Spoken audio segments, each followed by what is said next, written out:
So everybody want to know how we cook our tripe in Southwest Louisiana.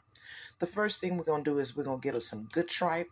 We're going to wash it off real well with lime juice, salt, or vinegar. And of course, we're going to do a little something different too. We're going to add some pigtails in here.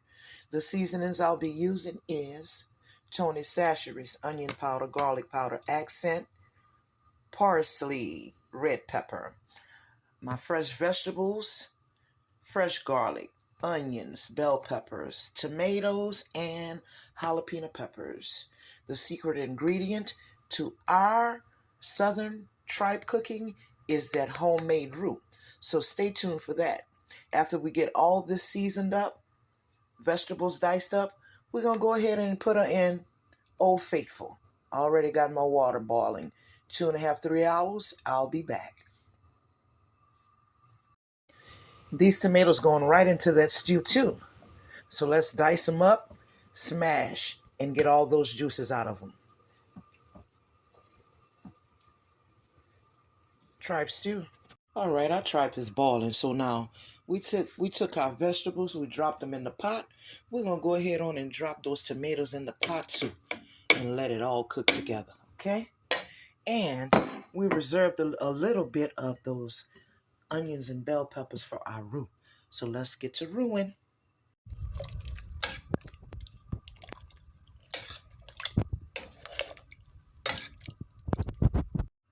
We still working on that tripe, guys. So at this point in our process, our cooking process, let's just go ahead on and give that a quick stir. We're gonna season it up. The only thing I haven't added into this pot is my seasonal, and I didn't add anything because you guys know me. Anything that contains salt, I like to add it towards the end.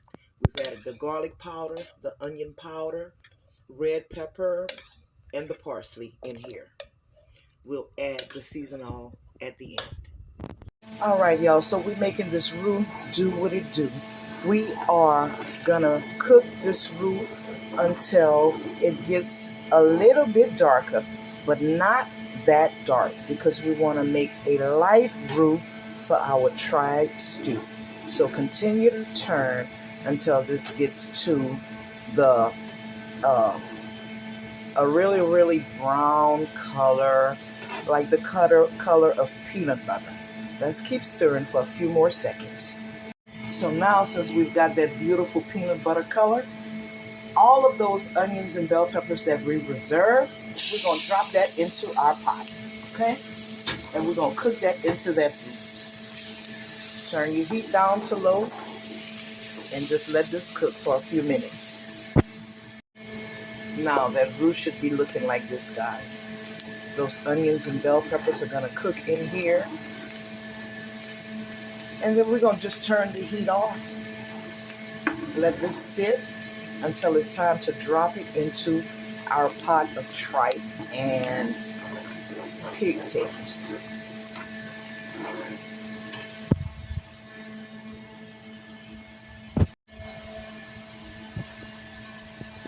Okay, so this is the consistency that I was looking for the tripe stew.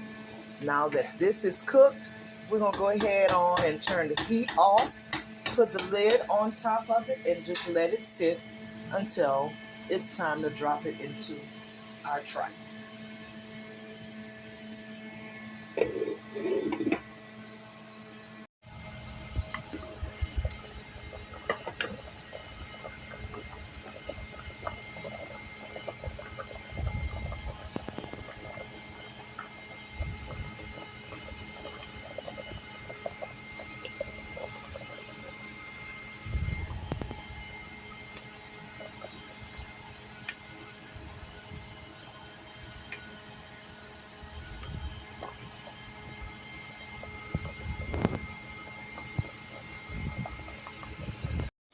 All right, so here is where we put the roux into the tripe, guys.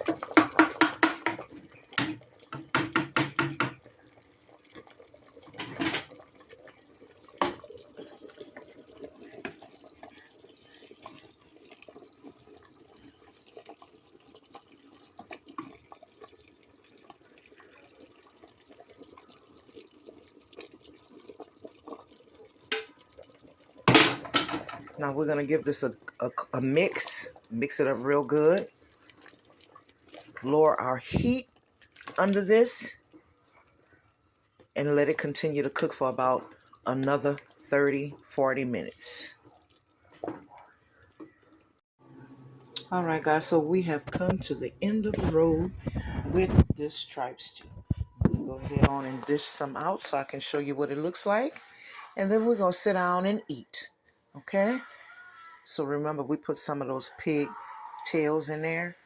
So I'm going to just dish me one of them out like this here. I already have a bowl with my rice in it. We're going to lay that on top of there like that. Get us a little gravy.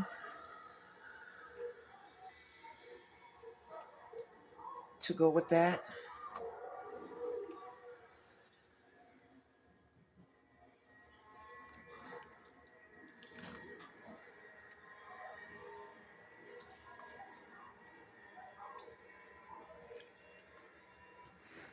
And there you have it, guys. Tripe stew.